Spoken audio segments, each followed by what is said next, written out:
Hello everyone, आज हम binary codes के बारे में डिटेल में स्टडी करने वाले हैं। इसमें आप देखेंगे कि बाइनरी कोड्स होता क्या है, इसका रिप्रेजेंटेशन, इसके टाइप्स और इसके फंक्शन के बारे में बात करेंगे।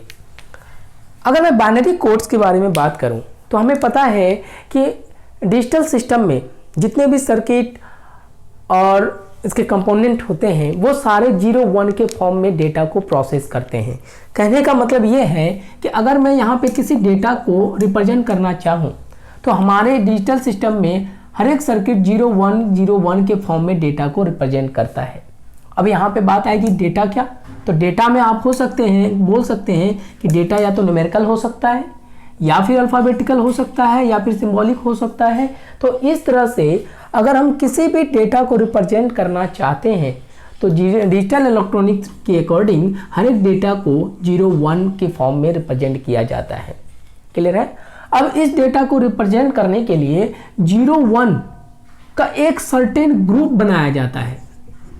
याद रखिए कि 0-1 से ही डेटा को रिप्रेजेंट करते हैं, लेकिन इसका एक सर्टेन ग्रुप बनाया जाता है। ग्रुप में बहुत सी चीज़ों को देखा जाता है कि डेटा का रिप्रेजेंटेशन कितने बीट का हो, 4 बीट का हो या 6 बीट का हो या 8 बीट का हो। तो इस तरह से जब एक 0-1 का रिप्रेजेंटेशन एक सर्टेन ग्रुप में बनाया जाता है तो इसी ग्रुप को कोड बोलते हैं। क्लियर है। लेकिन अब जो ये कोड बनाया गया है ये सिर्फ 0 और 1 के फॉर्म का ही इस्तेमाल करके बनाया गया है, और 0-1 को आप क्या बोलते हैं, बाइनरी बीट, बाइनरी बोलते हैं। और इसीलिए ये जो ग्रुप रिप्रेजेंट करता है किसी डेटा को, इसलिए इस टर्म्स को बोला जाता है बाइनरी कोड। बात समझ में आया। तो बाइनरी कोड क्या है कि बाइनरी कोड किसी भी डेटा को रिप्रेजेंट करने का एक सर्टेन ग्रुप बनाता है। क्लियर है। अब देखिएगा इस ग्रुप को अगर आप देखें तो यहाँ पे क्या होता है कि डेटा का जो प्रोसेस होता है वो 0-1 के फॉर्म में होता है, जिसे आप ट्रांसमिशन ऑफ डेटा बोलते हैं। और ये डेटा हमेशा डिजिटल के फॉर्म में होता है। डिजिटल कहने का मतलब क्या कि ऐसा प्रोसेसिंग जो 0-1 के फॉर्म में होता है उसी को आप डिजिटल सिग्नल या फिर डिजिटल प्रोसेसिंग बोलते हैं। और इसी कारण से बाइनरी कोड्स को आप डिजिटल कोड भी बोल सकते हैं। बात समझ में आया। तो अब बाइनरी कोड्स के बारे में आप समझ गए कि बाइनरी कोड्स किसी भी डेटा को एक सर्टेन पैटर्न में रिप्रेजेंट करने का एक तरीका है जो कि बाइनरी फॉर्म में होना चाहिए। ठीक है। अब आपको पता है कि बाइनरी कोड्स एक सर्टेन ग्रुप को रिप्रेजेंट करता है, जिसमें बिट जो रिप्रेजेंट करने का तरीका होता है एक सर्टेन फॉर्म में होता है। और इसी सर्टेनिटी के अकॉर्डिंग बाइनरी कोड्स को विभिन्न अलग अलग कोड्स में डिवाइड किया गया है। अब उसी कोड्स की बात करें तो उस कोड्स को बाइनरी कोड्स को 2 पार्ट्स में डिवाइड किया गया है, जिसमें पहला कोड होता है रिप्रेजेंटेशन कोड, जिसमें इस डेटा को रिप्रेजेंट करने के लिए एक ग्रुप बनाते हैं और इस ग्रुप को बनाने के लिए अलग अलग कोड बनाया गया है। उसी कोड में पहला कोड होता है हमारे पास BCD कोड। अब देखेंगे BCD कोड क्या है अभी थोड़ी देर में बाद। उसके बाद सेकेंड है हमारे पास ASCII कोड। थर्ड हमें देखेंगे तो इसमें ABCD कोड बोला जाता है, ABCD कोड। फोर्थ की बात करें ग्रे कोड, और फिफ्थ की बात करें तो हमारे पास एक्सेस 3 कोड बोला जाता है इसे। ठीक है। तो ये क्या है, ये सारे कोड इन डेटा को रिप्रेजेंट करने के लिए एक सर्टेन ग्रुप का इस्तेमाल करते हैं। और इसमें हो सकता है कि कोई 4 बीट का इस्तेमाल करे, कोई 7 बीट का इस्तेमाल करे, कोई 8 बीट का इस्तेमाल करे। तो जो भी हो इसमें से सिर्फ एक सर्टेन ग्रुप का ही रिप्रेजेंटेशन करने का एक तरीका है, इसलिए तो इसे बोला जाता है रिप्रेजेंटेशन बाइनरी कोड। क्लियर है। अब आइए, चूंकि अभी मैंने बताया कि किसी भी डेटा का प्रोसेसिंग डिजिटल के फॉर्म में होता है, डिजिटल सिग्नल के फॉर्म में हो सकता है। अब इस केस में जैसे हम डिजिटल सिग्नल को ट्रांसमिशन के लिए में जनरेट करते हैं तो हो सकता है ड्यूरिंग द ट्रांसमिशन इसमें किसी ना किसी बीट में फॉल्ट आ जाए। क्लियर है। और उस फॉल्ट को डिटेक्ट करना और डिटेक्ट करने के बाद करेक्ट करना भी हम बाइनरी कोड का एक फंक्शन होता है। तो इसके लिए बेसिस पे बाइनरी कोड को इसके एक टाइप्स में और डिवाइड किया गया है, जिसे आप एरर डिटेक्शन और करेक्शन कोड के नाम से जानते हैं। क्लियर है। तो बाइनरी कोड डाटा को तो रिप्रेजेंट करता ही है, साथ साथ एरर को डिटेक्ट और करेक्शन करने के लिए भी कोड प्रोवाइड करता है। तो इसके अंदर आप देखेंगे तो हमारे पास 3 तरह के टर्म्स हैं, जिसमें आप देखेंगे पैरेटी बिट, उसके बाद आप देखेंगे चेकसम एक मेथड है जो एरर डिटेक्शन का काम करता है, उसके बाद आप देखेंगे हैमिंग कोड। क्लियर है। अब इन तीनों का जो बेसिकली जब इसके फंक्शन की बात करें, जब आप कंप्यूटर नेटवर्क में आपको बताऊंगा कंप्यूटर नेटवर्क, तो इस केस में वहां पे 2 लिंक लेयर होता है, एक को बोलते हैं डाटा लिंक लेयर और दूसरा होता है ट्रांसपोर्ट लेयर। ट्रांसपोर्ट लेयर, तो इस केस में इन तीनों का वाइडली यूज है। हाँ, ऑल्दो हम इसके बारे में देखेंगे, जैसे पैरिटी, चेकसम, इन सब का इस्तेमाल इन दोनों में एरर को डिटेक्ट करने के लिए होता है, क्योंकि कंप्यूटर नेटवर्क में जब हम किसी डेटा को ट्रांसमिट करते हैं तो वो लगभग वो टोटल 7 स्टेज से होकर गुजरता है। तो उन्हीं स्टेज में एक स्टेज होता है डाटा लिंक लेयर और ट्रांसपोर्ट लेयर, जहाँ पे इनका इस्तेमाल करेंगे। तो बाइनरी कोड्स इसके बारे में बताता है कि इसका फंक्शन क्या है, इसका वाइडली यूज कंप्यूटर नेटवर्क में किसी भी मैसेज को ट्रांसमिट करने के लिए होता है। सबके बारे में 1 बाय 1 हम डिटेल में स्टडी करेंगे। आगे ये अब आपने समझ लिया बाइनरी कोड्स क्या है, इसके टाइप्स के बारे में। अब हम 1 बाय 1 इसके सारे कोड्स के बारे में डिटेल में स्टडी करते हैं। इसमें से पहला कोड्स के बारे में हम पढ़ेंगे, जिसमें से आप देखेंगे पहला कोड्स है हमारे पास, वो है BCD कोड। क्लियर है। अब मैं इसके फुल फॉर्म की बात करूं तो ये क्या कहता है, ये बाइनरी कोडेड डेसिमल इसका एक फॉर्म होता है। ठीक है। अब यहां देखिएगा, ये भी क्या है, ये भी डाटा को रिप्रेजेंट करने का एक तरीका है, जो कि एक ग्रुप के रूप में 0-1 को रिप्रेजेंट करता है। और ये 0-1 कितने बिट का होगा, तो अभी हम देखने वाले हैं। अब यहां देखिएगा बाइनरी कोड, इसको अगर इसके फुल फॉर्म से देखें तो ये क्या कहता है, बाइनरी कोड किसका, तो डेसिमल वैल्यू का। तो BCD कोड क्या है, ये डेसिमल वैल्यू का, डेसिमल वैल्यू 0 to 9 तक के वैल्यू को रिप्रेजेंट करने का एक सर्टेन रिप्रेजेंटेशन है, जिसमें आप देखेंगे 0 to 9 के वैल्यू को BCD कोड से रिप्रेजेंट किया जाता है। अब ये रिप्रेजेंटेशन करें कि कितने ग्रुप के बिट के लिए, तो यहाँ पे आपको पता है कि ये भी एक ग्रुप को रिप्रेजेंट करेगा किसी डेटा को, तो कितने बिट के ग्रुप को रिप्रेजेंट करता है, तो ये रिप्रेजेंट करता है 4 बिट ग्रुप को। इसलिए BCD कोड को 4 बिट रिप्रेजेंटेशन कोड भी बोला जाता है। यानी इस केस में हमें पता है डेसिमल वैल्यू 0 से 9 तक की वैल्यू को रिप्रेजेंट करना है, इसमें से हर एक डेटा को ये 4 बिट के टर्म्स में एक ग्रुप बना देगा, जैसे कि ये है। क्लियर। ऑल्दो हमें पता है कि 7 का 111 ये बाइनरी फॉर्म होता है, लेकिन इस 7 को रिप्रेजेंट करने के लिए BCD बोलता है कि आप 4 बिट का इस्तेमाल कीजिए, यानी एक ग्रुप बनाइए जो 4 बिट का होना चाहिए। ये देखिए, क्लियर हो गया। अब मैं इस केस में आपने 4 बिट का इस्तेमाल किया, यानी कि इसमें 4 डिजिट होंगे, 4 बिट का इस्तेमाल किया जाएगा और सारे बाइनरी फॉर्म को ही रिप्रेजेंट तो कर रहे हैं। और आपको पता है कि जब हम बाइनरी फॉर्म में किसी टर्म्स को रिप्रेजेंट करते हैं तो यहाँ पे हर एक का एक पोजिशनल वैल्यू होता है। जैसे मैंने 0, 1, 2, 3, अगर मैं पोजीशन की बात करूँ और उसकी वैल्यू की बात करूँ तो बाइनरी फॉर्म में सबका एक वैल्यू होता है इस तरह से। आगे जाओ तो ये 16, 32 इस तरह से रिप्रेजेंट होता है। और चूंकि ये जो BCD कोड है ये 4 बिट रिप्रेजेंटेशन है बाइनरी का, देखो ये तो बाइनरी ही है, लेकिन इसको मैं 4 बिट में रिप्रेजेंट कर रहा हूँ, तो इसका भी एक पोजिशनल वैल्यू होगा। जैसे 0 नंबर पोजीशन में इसकी वैल्यू 1 होगी, फिर 2 होगा, फिर यहाँ पे देखेंगे 4 होगा, ये 8 होगा।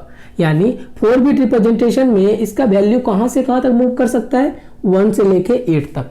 ऑल्दो बाइनरी फॉर्म में ये 1 से लेके n टाइम्स तक चला जाता है, लेकिन ये 4 बिट रिप्रेजेंटेशन है तो 1 से लेके 8 तक ही मूव करेगा। इसलिए BCD कोड को 8421 कोड भी बोला जाता है। क्लियर हो की बात, कैसे 8421 बोला।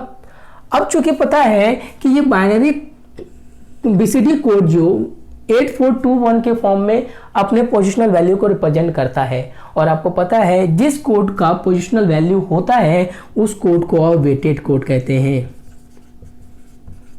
क्लियर हो गई बात। यानी BCD कोड एक वेटेड कोड भी है और इसका आप 8421 कोड से भी रिप्रेजेंट कर सकते हैं। फॉर एग्जाम्पल अगर मैं यहाँ पे कोई भी एक वैल्यू ले लेता हूँ जैसे 23, अब मैं इसको चाहता हूँ कि BCD में रिप्रेजेंट करूँ, तो रूल क्या कहता है कि आप 4 बिट का ग्रुप बनाएंगे। ग्रुप करने का मतलब है अगर मैं 3 की बात करूँ 0 0 1 1, यही कुछ है। 2 की बात करूँ 2 का बाइनरी 1 0 होता है, लेकिन 4 बिट में बनाना है तो 0 0 के फॉर्म में हम लिख देंगे, तो ये इसका BCD रिप्रेजेंटेशन हो जाएगा। और कोई एग्जाम्पल ले लूँ तो ये देखिए, आप कुछ भी ले लीजिए, 5 2 7 कुछ भी ले लीजिए। अगर मैं चाहता हूँ इसका BCD फॉर्म के फॉर्म में रिप्रेजेंट करूँ तो 7 का बाइनरी क्या होता है 1 1 1, लेकिन 4 बिट में करना है तो आप 0 कर लीजिए। 2 की बात करूँ 2 का बाइनरी 1 0 होता है, लेकिन 4 बिट में करना है तो मैंने डबल 0 लगा दिया। 5 की बात करूँ तो इसका बाइनरी 1 0 1 करना होता है, लेकिन मैंने 0 लगा दिया। समझ में आ गया कि कैसे BCD रिप्रेजेंटेशन करते हैं हम। अब देखिएगा यहाँ से एक बातें और निकल के आती हैं कि BCD कोड में हर एक यूनिट को, जरा ध्यान से देखिए, यहाँ पे 3 यूनिट है, हर एक यूनिट को एक सर्टेन डिस्टेंस में 4 बिट में रिप्रेजेंट किया जाता है। मैं रिपीट कर रहा हूँ, BCD में हर एक यूनिट को एक सर्टेन डिस्टेंस में 4 के बिट में रिप्रेजेंट किया जाता है, इसलिए इसको बोला जाता है यूनिट डिस्टेंस कोड। क्लियर होगी बात, क्यों हमने यूनिट डिस्टेंस कोड बोला? तो ये चीज़ ध्यान में रखिए, BCD कोड को यूनिट डिस्टेंस कोड कहते हैं। ऑल्दो थ्योरेटिकल क्वेश्चन में जब ये बनाते हैं तो इस तरह के टर्म्स का इस्तेमाल करते हैं कि which one of the following is followed by BCD code, तो उसमें कुछ भी लिख देगा कि weighted code, 8421 code, unit distance code. तो इन चीज़ों के बारे में आपको ध्यान में रखनी है। अब आइए, अब मैं इसके यूज की बात करूँ कि सर इसका यूज कहाँ करते हैं, तो नॉर्मली केस में इसके जो हम यूज करते हैं बाइनरी डेटा का बाइनरी अरिथमेटिकल ऑपरेशन में, तो उस बाइनरी अरिथमेटिकल ऑपरेशन में आप BCD कोड का इस्तेमाल कर सकते हैं, यानी बाइनरी अरिथमेटिकल ऑपरेशन में BCD कोड का आप एज इट इज, जैसे कि बाइनरी फॉर्म में आपने बाइनरी अरिथमेटिकल ऑपरेशन किया, as it is BCD code का भी आप बाइनरी अरिथमेटिकल ऑपरेशन में इसका यूज कर सकते हैं। अब कैसे, जैसे कि मैं आपको एक दिखा देता हूं, बाइनरी एडिशन। क्लियर, आप इसको सिंपली बाइनरी एडिशन में भी यूज कर सकते हैं। अब यहाँ बाइनरी एडिशन के लिए हमारे पास कुछ रूल्स हैं, कैसे, तो जरा ध्यान से देखिए। अगर मैं बाइनरी एडिशन की बात करूं, जरा ध्यान से देखो, अगर मैं सिंपल कोई एक एग्जांपल ले लेता हूं, जैसे कि मैं चाहता हूं कि मैं 12 और 21 को ऐड करना चाहूं, तो BCD के फॉर्म में अगर मैं ऐड करना चाहता हूं तो रूल क्या कहता है कि आप इसके हर एक डिजिट को 0 1 से रिप्रेजेंट कीजिए, यानी 1 को अगर रिप्रेजेंट करूं तो 0 0 0 1, 2 को रिप्रेजेंट करूं तो 0 0 1 0, ये कुछ होगा। एज इट इज इस वाले 2 को रिप्रेजेंट करूं तो क्या होगा 0 0 1 0, 1 को रिप्रेजेंट करूं तो 0 0 0 और 1। क्लियर हो गया बात? तो इस केस में आपको पता चल गया कि हमने सबको BCD फॉर्म में रिप्रेजेंट कर दिया। अब इसके एडिशन की बात करूं तो जरा ध्यान से देखिएगा, ये देखो, ये क्या हो जाएगा 1, ये 1, ये 0 0, फिर 1 1 0 0। अब आपको ये 4 बिट में रिप्रेजेंट हो रहा है तो इसकी वैल्यू क्या होंगी 3, ये भी 4 बिट में रिप्रेजेंट हो रहे हैं, इसकी वैल्यू क्या हो जाएंगी 3। तो अब इन दोनों को अगर डेसिमल में जोड़ूं तो इसका आंसर क्या था 3 और 3, तो हमारा आंसर मैच हो गया। अब तक तो कोई प्रॉब्लम नहीं, लेकिन अगर मैं एक एग्जांपल और ले लूं, जैसे मान लो 29 और 14 ले लेता हूं, तो इस केस में जरा ध्यान से देखिएगा। अगर मैं 2 को रिप्रेजेंट करना चाहूं तो 0 0 1 0, 9 को रिप्रेजेंट करना चाहूं तो 1 0 0 1, और 4 की मैं रिप्रेजेंट करूं तो 0 0 0 1 इसको, और 4 को 0 1 0 0, ये कुछ है। नॉर्मल केस में अगर मैं इसे डेसिमल फॉर्म में ऐड करूं तो हमारे वैल्यू क्या होना चाहिए 3 और 4। लेकिन इस केस में जब हम ऐड करते हैं तो रूल क्या कहता है, जरा ध्यान से समझना। इस केस में वैल्यू क्या होंगी 1 0 1 1, आगे चले तो 1 1 0 0। यहाँ तक की वैल्यू तो प्रॉब्लम नहीं है, ये 3 को रिप्रेजेंट कर रहा है, लेकिन यहाँ से अगर आप देखें तो ये वैल्यू 13 को रिप्रेजेंट कर रहा है। क्लियर है? लेकिन आपको पता है कि BCD कोड में आप 0 से लेकर तो 9 तक की वैल्यू रिप्रेजेंट करते हैं, लेकिन यहाँ पे 4 बिट के कोड में 13 की वैल्यू आ रही है। तब रूल क्या कहता है कि अगर बाइनरी एडिशन के फॉर्म में अगर 4 बिट की जो वैल्यू है 9 से ग्रेटर हो जाए, याद रखिए 9 से अगर ग्रेटर हो जाता है तो इस केस में जो वैल्यू 9 से ग्रेटर है उस केस में आप +6 के कोड को ऐड कर देंगे, यानी 0 1 1 0 को। बात समझ में नहीं है, ऐसे करके देखते हैं। हमें पता है कि ये वाली वैल्यू जो है ये 13 को रिप्रेजेंट करता है, तो रूल कहता है कि अगर वैल्यू 9 से ग्रेटर हो जाता है तो जो वैल्यू 13 से बड़ी होती है उसमें आप 6 के कोड को ऐड कर देंगे। यानी इस केस में हम क्या करेंगे, यहाँ पर देखिए 6 का कोड क्या होता है 0 1 1 0, क्लियर। और बाकी वैल्यू हम सेम रखेंगे, इसको आप ऐड कर दीजिए। ऐड करें तो ये कितना हो जाएगा 1, ये कितना हो जाएगा 1 1 1 1 कैरी 1 1 1 0 कैरी 1 1 1 0 कैरी 1 1 1 0 कैरी 1, और ये बन के तैयार हो जाएगा आपके पास। ये देखिए, सॉरी एक मिनट में फिर से कर देता हूँ।